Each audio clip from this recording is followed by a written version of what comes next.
Film की शुरुआत में हम शार्लेट नाम की औरत को देखते हैं जो कि एक फ्लैट देखने के लिए आई हुई थी। फ्लैट देखने के बाद वो उसके ऑनर को पेमेंट कर देती है, यानी कि शार्लेट ने ये फ्लैट किराए पर ले लिया है। इसके बाद शार्लेट नहाकर अपने बेटे बेंजामिन को लेने के लिए जाती है, जहां हम बेंजामिन को स्विमिंग करते हुए देखते हैं, जिसके बाद वो बेंजामिन को लेकर वापस अपने घर आ जाती है।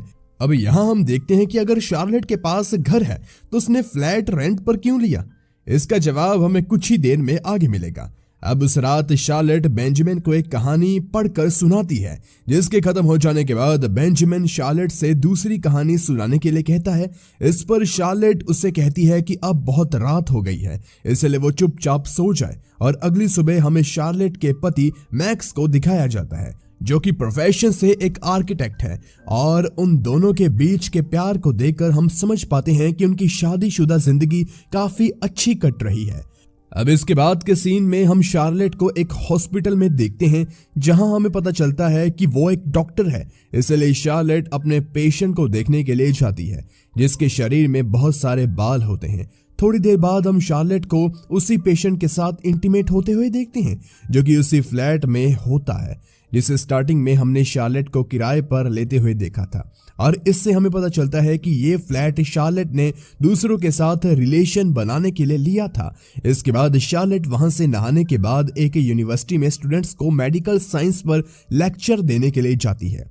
अब अगले दिन शार्लेट फिर से अपने एक दूसरे पेशेंट के साथ इंटीमेट होती है। असल में वो इसी तरह रोज अलग अलग पेशेंट्स के साथ उस फ्लैट में जाकर इंटीमेट होती थी, और जिनसे भी वो इंटीमेट होती थी उन सभी में कोई ना कोई कमी होती है। जैसे कि किसी के शरीर पर बहुत ज्यादा बाल होते हैं तो कोई मोटा होता है, और किसी की तो उम्र उससे काफी ज्यादा होती है। लेकिन इसके साथ शार्लेट अपने पति मैक्स के साथ भी रेगुलरली इंटीमेट होती है, जो कि उसे बहुत प्यार भी करता है। अब अगले दिन वो एक बूढ़े आदमी के साथ इंटीमेट होती है, जो कि ठीक से सांस भी नहीं ले पा रहा था।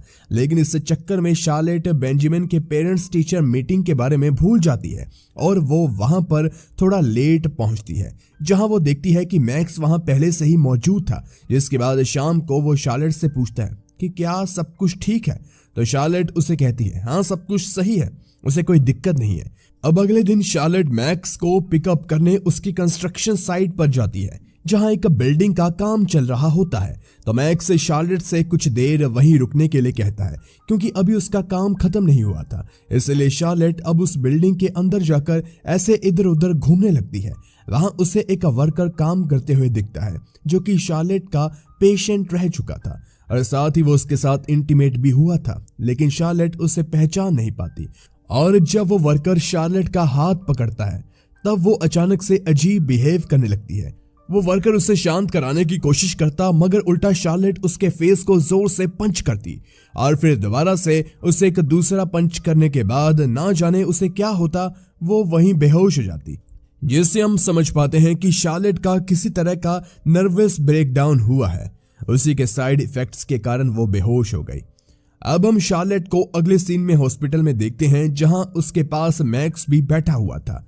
जिसके कुछ देर बाद शार्लेट को होश भी आ जाता है। लेकिन इस घटना की वजह से शार्लेट की सच्चाई मैक्स को पता चल चुकी थी कि वो अलग अलग लोगों के साथ रिलेशन बनाती है।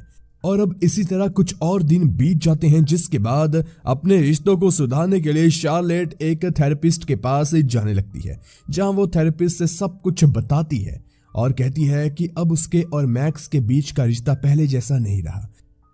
यहाँ पर थेरेपिस्ट उससे पूछती है कि जिन लोगों से वो इंटीमेट होती है उनमें और मैक्स में क्या फर्क है। तो शार्लेट कहती है कि दोनों में कुछ खास फर्क नहीं है, बल्कि मैक्स तो उसे बहुत प्यार करता है और वो उसका ख्याल भी रखता है। अब अगले दिन मैक्स भी शार्लेट के साथ थेरेपी के लिए आता है, क्योंकि दोनों ही अपना रिश्ता बचाने की कोशिश कर रहे थे। और थेरेपिस्ट के सामने ही मैक्स शार्लेट से उस फ्लैट के बारे में पूछता है कि वो उसने क्यों खरीदा। इस पर शार्लेट मैक्स का कोई जवाब नहीं देती। जिसके बाद दूसरे दिन थेरेपिस्ट शार्लेट से पूछती है कि वो अक्सर किसी ऐसे इंसान के साथ इंटीमेट क्यों होती है जिनमें कोई कमी हो।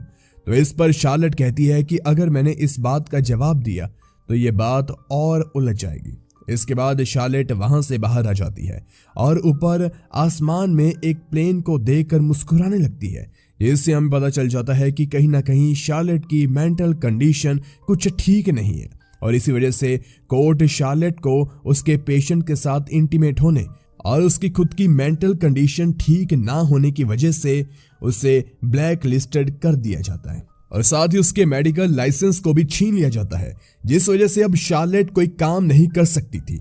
और इस बात का जब मैक्स को पता चलता है तो वो शार्लेट और इससे शादी को दूसरा मौका देने के लिए तैयार था, इसलिए वो शार्लेट की गलतियों को माफ कर देता है। इसके बाद हमें 2 साल बाद का समय दिखाया जाता है, जहां हम शार्लेट को मैक्स के साथ इंडिया में देखते हैं और अब उनके 2 जुड़वा बच्चे भी हो चुके थे। दरअसल शार्लेट का काम छूटने के बाद मैक्स उसे इंडिया में रहने के लिए आ गया था। तो हम देखते हैं कि अब शार्लेट भी अपनी कंडीशन से धीरे धीरे रिकवर कर रही होती है, मगर एक दिन शार्लेट मैक्स की वर्किंग साइट पर जाती है, जहां मैक्स से शार्लेट को किसी वर्कर से बात करते हुए देख लेता है और यह देखकर उसे फिर से शार्लेट पर शक होने लगता है कि कहीं ना कहीं शार्लेट ने वही सब शुरू तो नहीं कर दिया, लेकिन वो इस बारे में शार्लेट से कुछ नहीं कहता।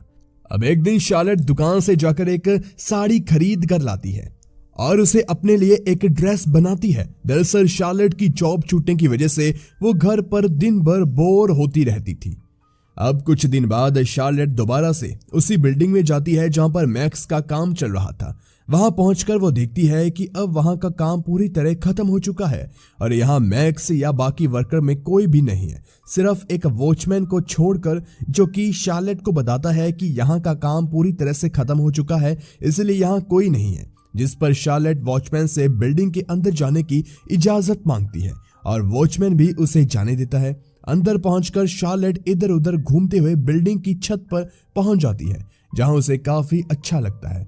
वहां अचानक से मैक्स घर आ जाता है और शार्लेट को घर में ना पाकर वो घर की मेड शांति से शार्लेट के बारे में पूछता है, जो कि उसे बताती है कि शार्लेट कहीं बाहर गई है और वो हर रोज इसी समय बाहर जाती है। इस बात को सुनते ही मैक्स का शार्लेट के प्रति शक और भी ज्यादा गहरा हो जाता है और इससे मैक्स काफी परेशान हो जाता है। जिसके बाद जब रात के समय वो और शार्लेट इंटीमेट हो रहे होते हैं, तब ना जाने क्यों शार्लेट अपनी आंखें बंद कर लेती है, जो देखकर मैक्स को गुस्सा आ जाता है और वो बौखलाकर वहां से बाहर चला जाता है। इसके बाद अब अगले दिन जब शार्लेट घर से निकलती है तो मैक्स चुपके से उसका पीछा करता है, जिसके बाद शार्लेट फिर से उसी बिल्डिंग के अंदर चली जाती है, जिसके पीछे मैक्स भी अंदर जाता है और इस तरह वो छत पर पहुंचता है, जहां पर वो शार्लेट को एक कोने में चुपचाप बैठे हुए देखता है, जिससे मैक्स को खुद से नफरत होती है और वो वहां से चुपचाप चला जाता है। दरअसल मैक्स ने शार्लेट को गलत समझा था, इसलिए वो उस रात सो नहीं पाता।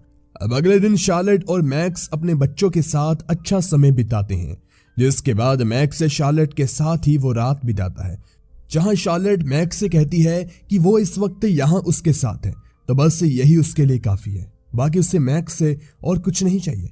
अब मूवी के आखिरी सीन में हम शार्लेट को मैक्स के साथ ट्रैवल करते हुए देखते हैं, यानी अब उनका रिश्ता कुछ हद तक पहले की तरह मजबूत हो रहा था, मगर शायद मैक्स शार्लेट पर कभी भी ट्रस्ट नहीं कर पाएगा, जो बात शार्लेट को भी पता है। गाइस, इस फिल्म में डायरेक्टर क्या बताना चाहता है, यह आपके लिए एक सवाल है, नीचे कमेंट में जरूर बताना।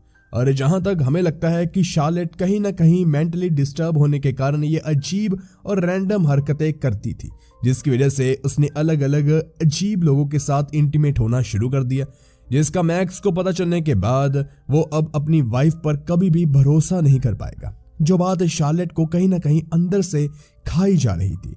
इसलिए शार्लेट घर से निकलकर उस बिल्डिंग की छत पर जाकर खुद को खुले आसमान के नीचे आजाद महसूस करती थी, जो कि उसकी रैंडम हरकतों में ही शामिल था।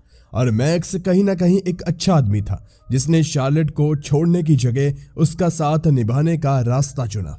और इस फिल्म के टाइटल से ये भी बात पता चलती है कि शार्लेट की ये सब हरकतें एकदम रैंडम थी, क्योंकि साइंस के अनुसार किसी भी लिक्विड में मौजूद एटम्स के रैंडम मूवमेंट को ही ब्राउनियन मोशन कहा जाता है, और इसलिए इस फिल्म का नाम ब्राउनियन मूवमेंट है।